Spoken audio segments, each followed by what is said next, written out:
Hello dear friends, our today's topic is synthesis of dicyclomine hydrochloride. This drug belongs to the therapeutic category of anticholinergic drug. That means this drug antagonizes the action of acetylcholine. Now, this is the structure of dicyclomine. From the word dicyclo, you can guess presence of these two cyclohexyl rings, and mene stands for presence of this tertiary amine, this nitrogen. So the nomenclature of dicyclomine is this one. Here you can find that it is simply an ester, COO, and this is the alkyl portion R. So our basic nucleus for the IUPAC nomenclature will be one of the cyclohexane ring attached with COO and this 2 carbon alkyl group, which we will consider as ethyl. As you may recall that the IUPAC name of esters are written as alkyl alkanoate. That means we have to identify the alkyl group which is attached on this oxygen first. So the alkyl group attached here is, it is a 2 carbon chain, so it is ethyl, and on this second carbon we have presence of this diethyl amino group. So we find the alkyl group as 2, that means this 2 diethyl amino ethyl. Now the acidic portion here is this one, cyclohexane carboxylic acid. So for the IUPAC name it will become cyclohexane carboxylate because it's an ester. On the first carbon of cyclohexane we have a cyclohexyl group as a substituent. So we can include this as 1 cyclohexyl, then the name of the basic nucleus cyclohexane, and then followed by the anion portion carboxylate. So that will be the nomenclature of dicyclomine. Dicyclomine is used exclusively for treatment of spasm and it is used as antispasmodic drug. Next, move on to synthesis of this compound, where the starting materials are this one. It is called as 2-phenyl acetonitrile. Now this is the acetonitrile portion, CH2CN, and on this carbon, that is carbon number 2, we will have phenyl, so it is 2-phenyl acetonitrile. This reacted with 1,5-dibromopentane. Now this is carbon number 1, 2, 3, 4 and 5. On position number 1 and 5 we have 2 bromine, so it is called as 1,5-dibromopentane. This reaction takes place in presence of sodium amide. Now in acetonitrile, these 2 hydrogens on alpha carbon are highly acidic one. So these 2 hydrogens and these 2 bromine react together to form the 2 hydrobromic acid molecules which are released out from here. The reaction simply is the nucleophilic substitution reaction. The carbon ion formed due to presence of this alpha hydrogen on this carbon will attack on this carbon and then on this carbon to substitute 2 bromine atoms from this molecule, and this gives us formation of this compound. Here you can find that now this carbon, which was alpha to this cyanide group, is now attached with 5 carbon chain, 1, 2, 3, 4 and 5, and this gives us a cyclic compound. In this case it is a cyclohexane molecule.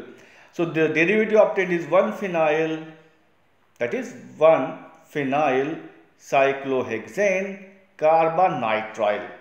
This nitrile derivative then undergoes a very famous reaction with dilute sulfuric acid.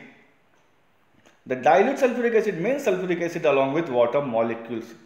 So the hydrolysis takes place of this nitrile group. This nitrile is first converted to the corresponding amide, that is CONH2, and which is further converted into the corresponding acid, that is COOH, and this whole conversion takes place due to presence of water molecules.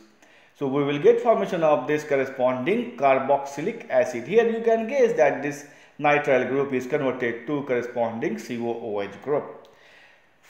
This carboxylic acid is then undergoes esterification with ethanol. Dear students, you find here the presence of ethanol molecule, and it is also the famous reaction, the reaction between the acid and alcohol gives formation of corresponding ester by liberation of one water molecule. One of this hydrogen and this hydroxyl group will remove out as water molecule, and this ethoxide group is then attached on this carbonyl carbon.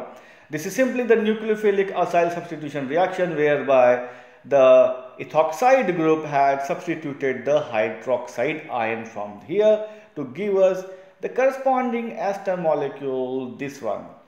Now this ester molecule then undergoes reaction with this chemical, which is called as 2-diethyl aminoethanol. Now look at this portion, it is alcohol containing 2 carbon chain, so it is derivative of ethanol. On second carbon we have a diethyl amino group, so it is called as 2-diethyl aminoethanol. Now it is alcohol, and here this portion was also the alcoholic portion. So in this case the reaction simply will become the trans-esterification. That means this ester, it gets converted to another ester. So here we can find the conversion. This hydroxy group attack on this carbonyl carbon to bring about the nucleophilic acyl substitution reaction by removal of this ethanol molecule from here. The hydrogen and this ethoxide group will make up the ethanol and will be removed out from here, and this oxygen along with this bulkier group will then get attached on this carbonyl carbon to give us formation of this trans-esterified product. This trans-esterified product then is reacted with hydrogen, molecular hydrogen, in presence of platinum oxide. The reaction takes place in presence of acetic acid. Now clearly it is the reduction reaction, and this specialized reducing agent platinum oxide is used over here.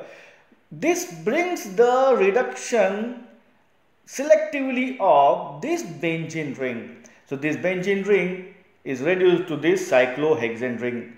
Here these 3 double bonds will get saturated and thus gives the formation of cyclohexane ring, and due to this we have formation of our title compound dicyclomine.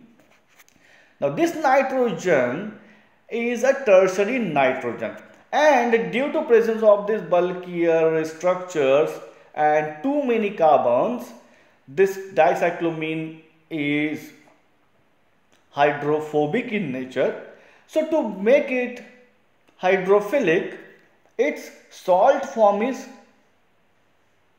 made, and this salt form is made by reacting the dicyclomine with hydrochloric acid. Now here is the presence of the base, and to convert it into salt we have to treat it with the acid. So the dicyclomine is then reacted with hydrochloric acid, HCl. The hydrogen goes on to the lone pair of electron on nitrogen. So thus nitrogen has 4 bonds and thus quaternized. So it will acquire the positive charge because it had shared its pair of electron with hydrogen. And in combination with this positive charge we have the chloride ion given by the HCl. So in this way we will get formation of the dicyclomine hydrochloride, which has very good water solubility. So dear students, that is all about the synthesis of dicyclomine. Thanks for watching the video. Please like, share and subscribe. Thank you.